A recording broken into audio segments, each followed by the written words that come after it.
You feel stuck somewhere. You feel stuck in an endeavor. Let's say you train, let's say in a team, you want to win, you keep losing, you're not progressing. Let's say you work for a company, you think you should be doing X, but you're only succeeding in Y. Uh, I think everybody's familiar with that kind of situation. And the question, of course, is what do you do? How do you come out of this situation? I'm talking about this for several reasons. One is it's affecting us privately. I don't want to go into details. This is not a podcast about my private life in general, but it's always good to know where we come from with our ideas for this podcast. So we have some issues in our private life, our family life, where people are putting a lot of effort into a goal, and it just doesn't seem to be happening. So the question, of course, is what do you do to deal with this? What do you do about that? That's the big question. This happens a lot in the hedge fund business. You have portfolio companies that don't perform. Should you sell? So the question is always, should I pursue? Should I double down, or should I get out? This is roughly the way I see this situation. I want to talk about this today. This is not even wrong podcast. It's March 21st, 2022. This is Krim Telco. For the day, the fund is up 70 basis points. The market's flat. For the year, we are down 19.2%. The market is down 6.4%. We're underperforming by 12.8%. So let's just hypothetically assume you're in a situation where you train for, let's say you want to become a soccer player, a professional soccer player. You're a teenager, you're playing for a team, you're training, and the career is just not going that way. You don't see at the end of the horizon the potential for becoming a professional soccer player. I think the same analogy could be used for somebody who is studying very hard, getting good grades, but somehow is not able to manifest herself into a career that she thinks she should be having. I think, again, this can happen also in the hedge fund business. You do your research, you have your thesis, you invest in a company, and it just doesn't pan out. So the question then, of course, is what do you do? We at Orange Capital Partners have been in this position several times, most recently with Tesla, where we've invested in Tesla a long time ago, very, very shortly after the IPO. And we've been holders of Tesla for a long time, and of course, it's been phenomenal for us. But over the years, we've had these questions coming up all the time. Well, is this really the right investment? Because we just don't seem to be delivering the goods here. You know, we have constantly, for example, the problem of not performing for a couple of years in a row. Then we have the problem of extreme volatility. We have issues with news that somehow seem to prove us wrong. So as investors, we're in this position quite often. And the purpose of this podcast is to give people a sense for what it feels like to run a hedge fund. So there's clearly a problem arising sometimes in the investment business where you might just not be doing the right thing, or you might be doing the right thing, but it just takes a lot longer, or you might be doing the wrong thing, but it just manifests itself much faster and you get out, so that's a good thing. So these are all questions that I think we want to discuss here and just have our thoughts.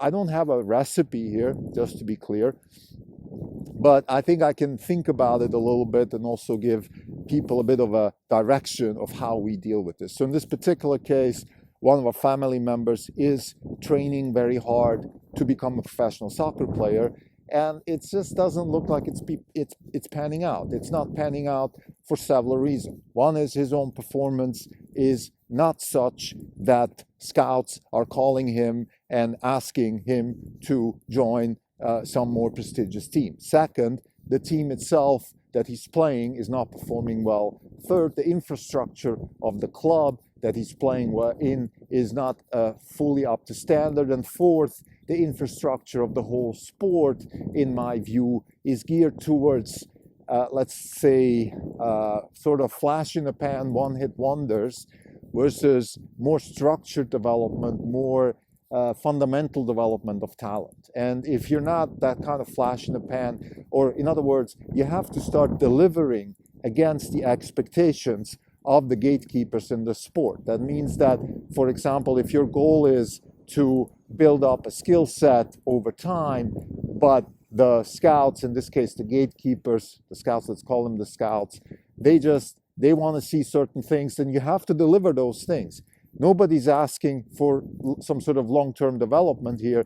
People want to see fast return on investment kind of thinking. That's what is prevalent in the sport. So I think first lesson here is, if you want to deliver something, if you want to deliver, let's say if you want to raise money as a hedge fund, you need to know what are the metrics that are necessary so you can achieve that. In the hedge fund business, it's certainly having returns very early on, having also returns in unexpected situations. For example, when we started Orange Capital Partners, we had a positive return in 2008, which was one of the worst years for the hedge fund industry, and that helped us to raise money.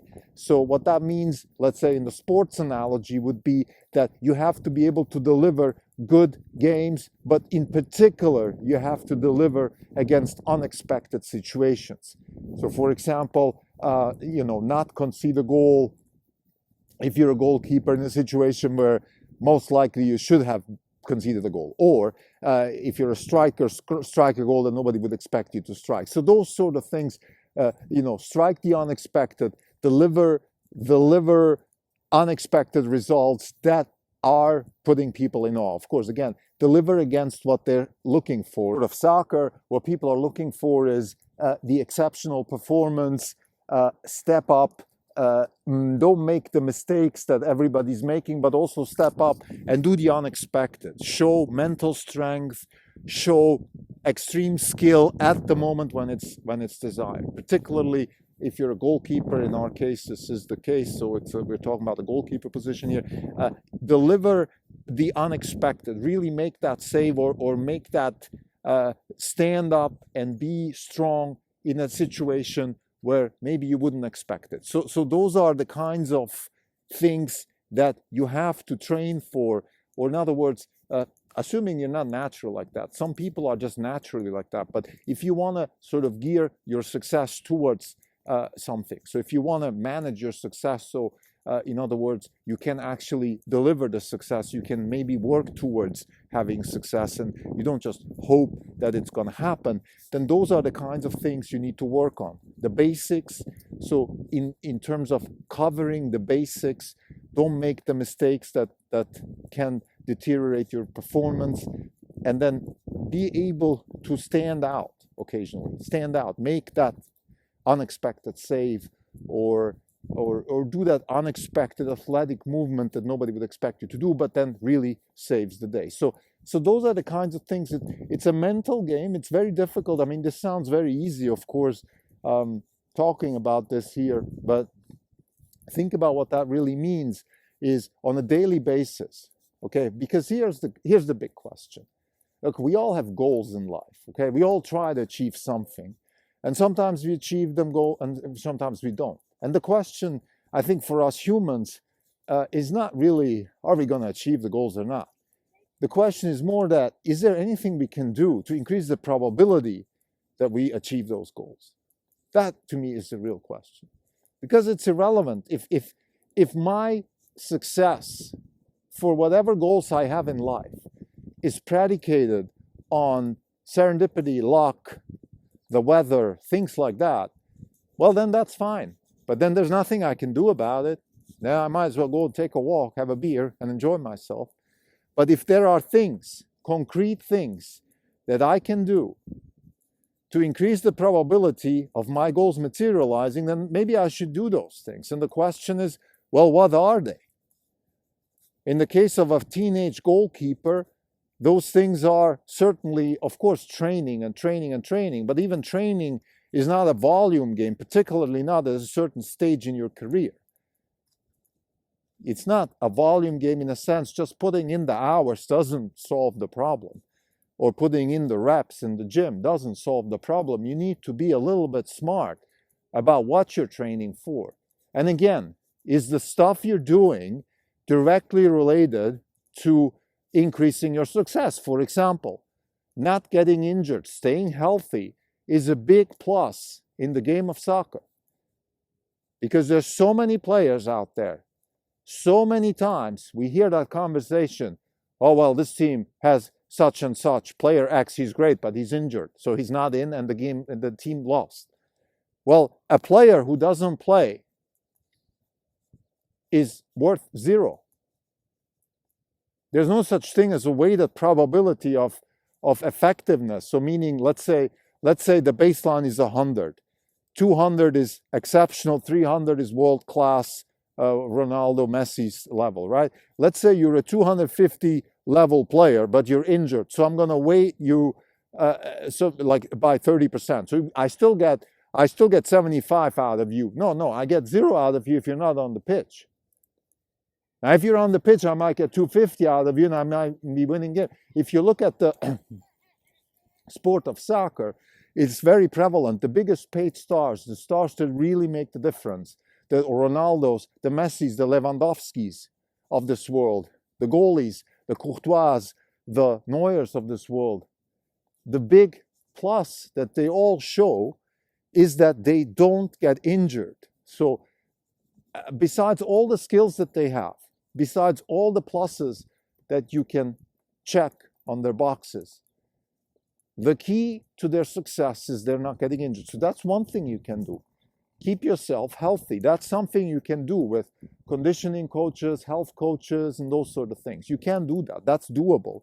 There is a science out there how to stay healthy with food, with physical education, a lot of that kind of stuff. And I don't want to go into too many details now about what that actually entails. All I'm trying to say here is that if you diligently work towards staying healthy, that's one thing. Now, of course, a healthy player who's only worth 50 in my scale is not a very good player. So of course, you need to have a high. So how do you increase your score, right? How do you increase your score?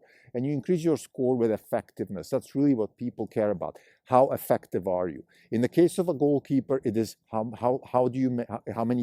many goals do you prevent? Actually, that's the key, because it's not just about saving shots. Saving shots is certainly important, but prevented goals, those are goals that should have happened, and because of your presence as a goalkeeper, they didn't happen. So prevented goals, the higher that number is, the more you can get out of the higher the prevented goals are, the more in awe you will put scouts, the higher the chances that you will be scouted or transferred to a better team.